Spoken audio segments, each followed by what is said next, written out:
everyone, welcome back to my channel. Today I'm back with a brand new speed build, this time doing a complete rework of the Goth family home.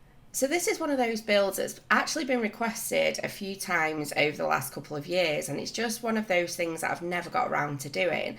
But whilst I've been doing a little bit of a let's play, I've been noticing this Goth family house up on the map. You know, it's like this big black block up in the corner, and I thought, you know what, it's about time I gave one of the oldest families in The Sims, you know, a little bit of a revamp.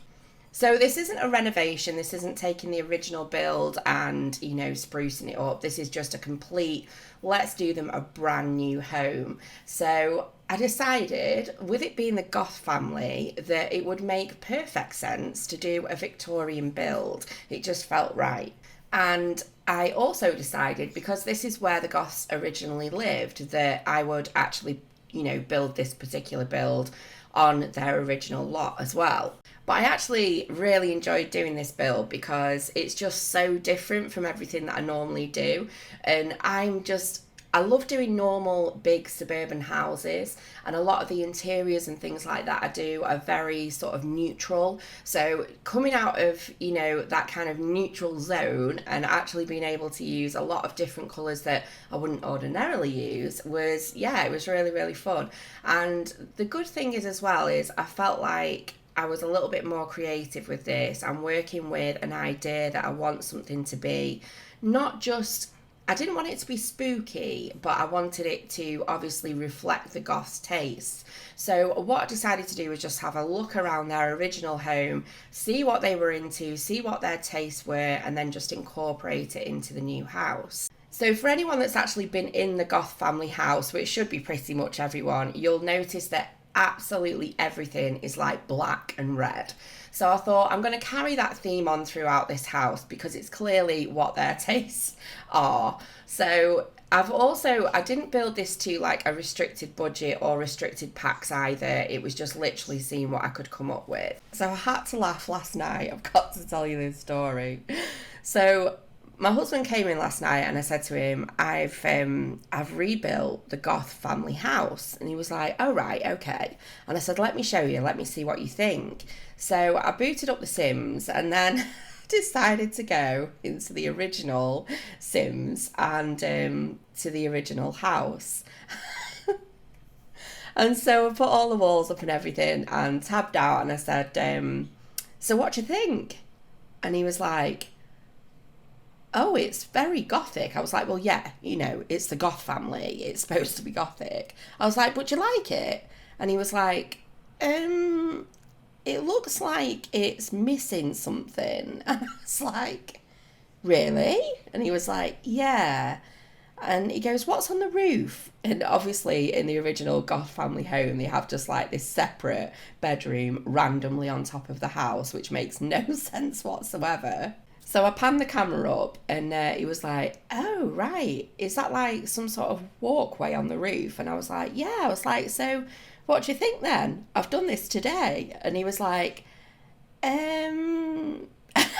see by his face, he was just like, didn't want to tell me it was great, but didn't want to tell me it was rubbish. It was actually the sweetest thing, but it was nice because, to be fair, he didn't rubbish it straight away, but he also didn't tell me that he thought it was great, which is important because there's sometimes when I build things, well, I always show him what I'm building and I always say, what do you think?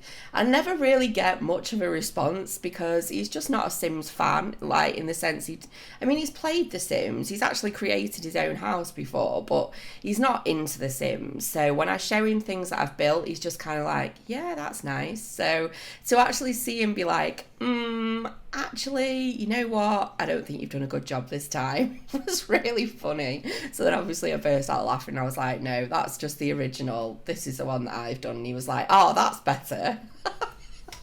So I couldn't help laughing. I'm such a troll. But at least I know from this point forward I can trust his judgment, which I should hope so after nearly 11 years together. So I'm actually attempting to do this voiceover in the day, and I've got a feeling I'm going to have to take a few breaks in between because I'm at home with my daughter, with my youngest daughter. She's playing at the moment, she's quite content, but I never know when she might need me, so this could be quite an interesting voiceover. But I've actually moved the bird onto the landing as well. I have to take my bird's entire cage and push it out onto the landing so that I can do a voiceover, because whenever I talk, she just thinks I'm talking to her, so she just chirps like mad. So, I've moved her out. Anyway, so far, so good. But yeah, just coming back to the house, I wanted this house to have this very gothic feel, but I also wanted it to feel posh because I didn't want it to look run down. So, because I did toy with the idea of like adding some cobwebs and making it a little bit spooky, but I thought it's not really the Goth family. They have a very posh home. It's just that it's very gothic. So I went with that, and I did a little bit of, I didn't go all out on a manicured garden. Obviously, it's only a 30 by 20 lot, so there wasn't a lot of space anyway. I just decided to add a few little plants here and there and, just keep it quite nice and clean. So one of the things I've really enjoyed doing at the moment is actually playing around in the debug menu, because a lot of the time when I build, not this particular build because obviously it's the Gothic mansion, but, well, it's not really a mansion, but you know what I mean. I like to make the houses actually blend into their neighbourhoods, into their environment. So when I do the landscaping, I like to look at the landscaping that's in that particular world and then kind of incorporate it a little bit into the lot that I'm building. So it's been amazing to have all these items in the debug menu, and I know we've had them for months now, but for me I just still really enjoy it, and I still keep coming across things that I've not seen before as well, because obviously it's quite an extensive library and it's not something that's like you can't sort through it, so you literally have to go through bit by bit to find something. So there's a lot of really interesting stuff there for people to kind of play around with and add into your game. It's almost like having a bunch of different items. They're just in a category that's completely unorganised, and in order to find anything good you have to rake through it. But there are some really, really good things in there. So I've definitely been enjoying playing around in the debug menu, and especially with finding trees. Like, there's so many beautiful trees. Like, for instance, this massive kind of conifer at the front. I don't know if it's a conifer, I'm totally not sure, but the big bushy one at the front, I don't know, I think that could be from Granite Falls, from the Outdoor Living, maybe. But I'm not really sure. But I keep finding these trees that I've not actually seen in the world, in the game before. And they kind of look more lifelike as well. Like less animated. Some of them look really good. Others don't. Others do look a little bit fuzzy. But like this one at the front, for example, is absolutely fantastic. I don't know why they don't actually have that in, like a pack, for instance. Obviously, it is in a pack. It's in the debug menu now, but you know what I'm saying. It could have been released because it just looks that good. So apparently, the original Sims 4 Goth Family Home is the only Goth Family Home ever to be created in the Sims series that didn't feature a graveyard in its grounds, which I thought was quite interesting. So I did toy with the idea of doing gravestones. This was before I actually knew that. And then, that was when I was thinking, do I make it look a little bit run down and a little bit of a ruin? And then I thought, no, because obviously they have got money. Their house is very grand in The Sims 4. So I decided to kind of do away with that. And I thought, I'm not going to add in any gravestones. But after reading that, I'm quite glad I didn't, because, apparently there isn't in The Sims 4. So, yeah, there's that. So apparently as well, the Goth family have a history of magic, and throughout the Sims franchise they've hinted that Bella Goth is capable of doing magic. And apparently Cornelia Goth, who is Bella's mother-in-law, has also been used in promotional Sims kind of pictures and videos and things like that, with pictures of cow plants and spell books. And it's also a possibility that Cornelia Goth is related to the Crumplebottoms, and the Crumplebottoms are a family of 3 witches.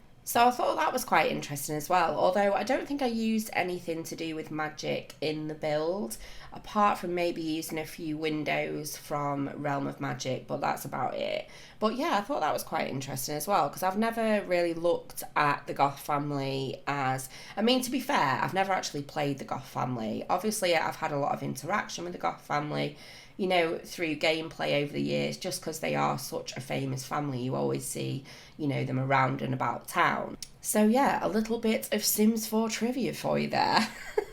But I'm just moving on to the interior now, and as you can see, everything is very much black and red, which I didn't realise how many items were actually black and red throughout the game. So there was a lot of choice, there was a lot of options with this particular build, I must admit. But yeah, so I did keep in line with obviously the Goth's taste that is running through their original house, and I thought I'd go with the same sort of styles and see what I could come up with. So I wanted to keep it really nice and grand like the original house is. It's very sort of posh, very upmarket, everything's fairly expensive in the original Goth Family Home. So I thought I would do exactly the same in this home and try and create something that was quite grand. Now, this build is actually not as big as the original one was. It does look absolutely huge, I think, from the outside. To me, it feels like it looks a lot bigger than the original, but actually I think it's a little bit smaller. But there is actually only 4 Sims that are living in this house, so to be fair, it's probably a good sized house, and I included everything in it that needed to be in it. So obviously we built a bedroom for Mortimer and Bella. We also built one for Cassandra, their daughter, and Alexander as well. So there is 4 bedrooms, but I did make the 4th one into an upstairs study because it was quite small, and I thought, well, we've kind of got a bedroom for everybody, so this one's pretty much a spare. So I decided to just do like an office. But in this downstairs living area, I never included a TV either, because there isn't actually a TV in the original Sims house downstairs. I think Cassandra has a tablet in her bedroom, but other than that, there is no television. I did, however, put in a computer desk and PC downstairs. I also did put a little TV in Cassandra's room, so I wasn't trying to restrict it or make it exactly the same. You know, I just put what I felt was right. But I did kind of feel like in the main living area, it's a big thing, I think, in a living area if a family doesn't have a TV, because I feel like that says a lot about a family, really, if their main living area doesn't incorporate a TV. And it's not a bad thing or a good thing. It's probably not a bad thing, really, but you know, I just think they've got other things, other interests, other activities. You know, maybe Bella and Mortimer feel that TV isn't appropriate for Cassandra and Alexander. Who knows? Who knows? So that's probably the only downside to this build, is you'll probably find that the whole Goth family will be camping out in Cassandra's bedroom watching the TV. No, to be fair, Sims tend to gravitate towards computers, so there's a chance that someone at least will be in the living room on this PC desk, without a doubt. I always find that so odd about The Sims as well when you're actually playing the game. Like when somebody comes to visit you, they always go on your PC. If you own a computer in The Sims 4 and you invite someone round, they just sit naturally at your computer. And I just think, can you imagine if you went round to see somebody and visit and you just walked straight past them like, hi, and just went and sat down at their personal computer and just like started playing a game? Like, it's just, how realistic is it really? You know what I mean? I just find it annoying as well, especially when, you know, the only reason why you invite somebody round is to actually interact with them, and then they're just sat on a computer. It's just crazy. It's just, thinking about it is like, you know, in real life terms, it just cracks me up. So I'm just moving on to the upstairs now, and this is little Alexander's bedroom. So it's only a small one, but I felt like it included everything that it needed to. I also noted that he had some skill in the violin skill. So I did place violins here and there throughout the home so that he was able to obviously advance in that skill, and I think I put one in the bedroom somewhere as well. But moving on to Bella and Mortimer's bedroom, obviously there's a massive element of romance with Bella Goth. So I thought it was only right to make a room that looked very romantic. And obviously this house is full of red. So, you know, it was like I decided to go for this kind of like red and dark brown feel. And then I placed lots of candles around and just made it really nice and romantic. I thought I'd put the bed on the angle this way, and I actually did the same for Cassandra's bedroom because they both had exactly the same rooms, just like the opposite way round. So I placed the beds in the same position, but yeah, I thought I'd make something that was quite romantic and just like a really nice, cozy bedroom. So I also had a look into Bella, Mortimer and Cassandra's kind of skill levels and what they were into and what their traits were. So I decided for Bella to add in a little bit of fitness. The fitness element is probably the only modern thing that I ended up really putting in this house apart from the PCs, and that was it was kind of like the robot punch bag machine thing. I don't even know what its name is, but I did put that on the landing so she had something that she could work on her fitness skill with.